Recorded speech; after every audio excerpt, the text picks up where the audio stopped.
governors and the PRT commanders. The idea of this conference came when one of our dear friends, Admiral Rusum, who was working with ISAF, was here, and he discussed that the PRT commanders is coming for the conference.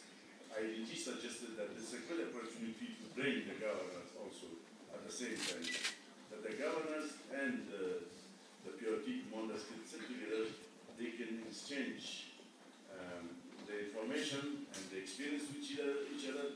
And because we, in the past 1 year, we revived the Executive Steering Committee of the PRT, we agreed on a number of policy notes and best practice principles that we want to make sure that there's the same interpretation and understanding of these policy notes and best practice principles that we can exchange, and we can assess the progress to our implementation of these policy notes. So this is why this conference is held, and in my opinion, this is the first such conference, and we have to continue on every 6 months' time to bring these people to make sure that we learn from each other's experience from different parts of the country, but also we can assess the performance and the achievements towards our common objectives.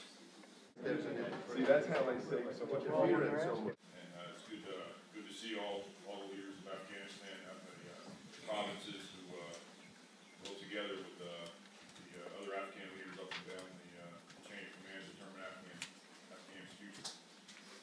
And let me say that the coalition most sincerely wishes all of you and your families most joyous Nowruz.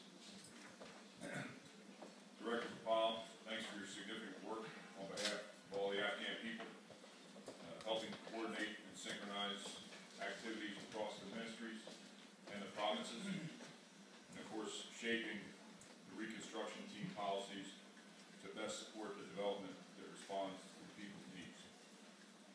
We just finished a 2-day reconstruction team conference up at the ISAF Joint Command, which had several of the people here participated in, and we were thankful for all the Afghan leaders who came and helped us understand how to best support the provinces, the districts, and the Afghan people.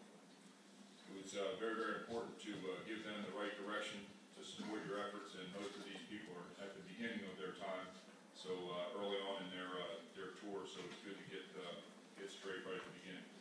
So Director Paul, thanks for helping shape that, and thanks for all that you're doing to support our efforts, to support you.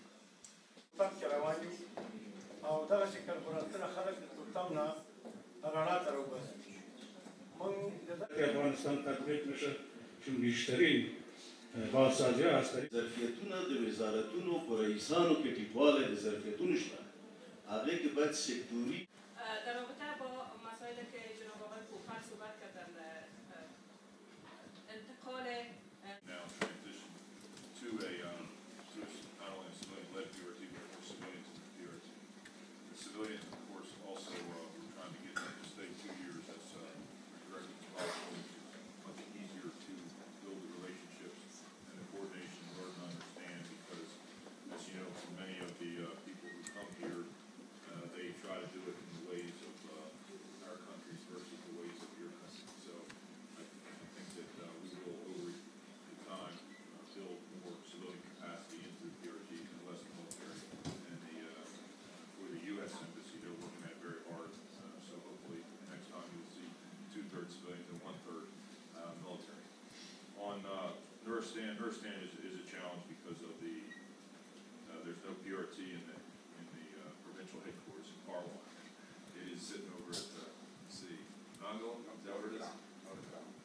Yeah, Nuremberg. Yeah, right, which is a long way away from Parwan, and going by road. It used to cost.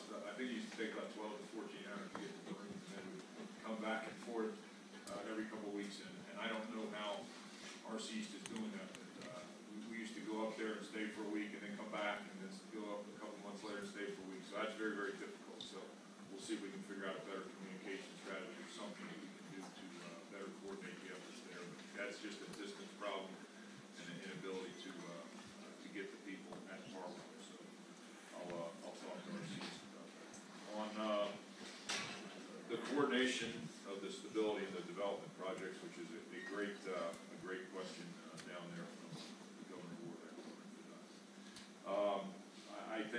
the best way to solve that problem is to partner very closely at the provincial level, so that more of them are done in accordance with how the governor wants to do them.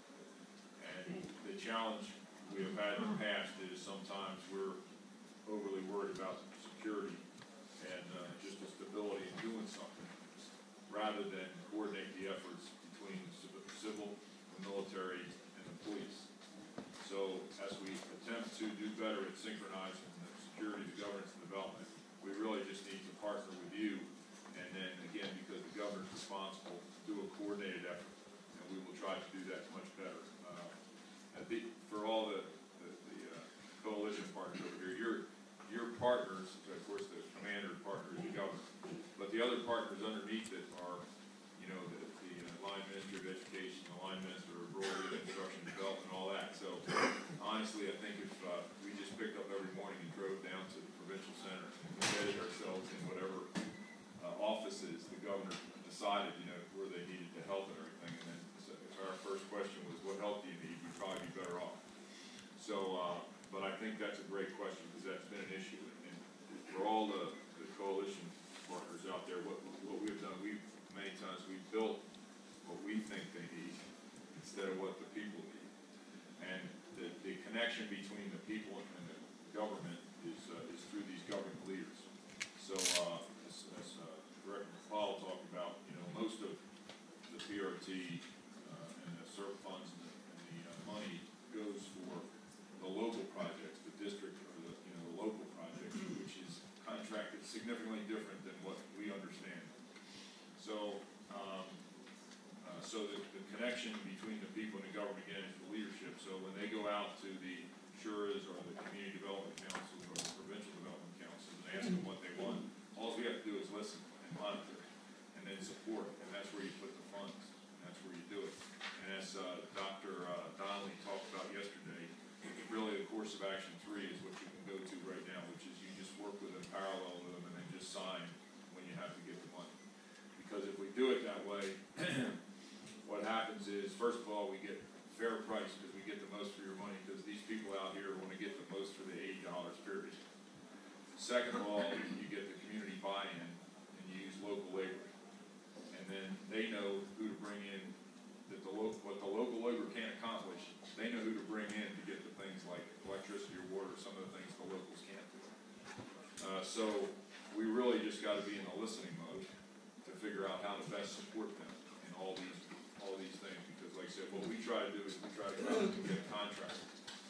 And when we go out and try to get a contractor, we're going to get in trouble right away, because that contractor just sublets and subcontracts, and there's no accountability, and there's no ability for the governors, the district governors, or the line ministers to hold the people accountable for what we're doing. The problem, so again, we just need to match up with the line ministers and the governors to do what they want and do what the people request. Now the ANDS, for all of our guys, the ANDS is a great program. It's a huge national program on where they're going to go. But as I recall, it's about a 20-year program, 25-year program to get there. I mean, it's a long-range program. But I'll just take one example of the schools. Okay? And there's so many schools for so many thousand. Well, there's not enough schools out there to fulfill that. They're not going to be for another 10 to 15 years. So the point is that don't try to plan to build 20,000 schools. Listen to the people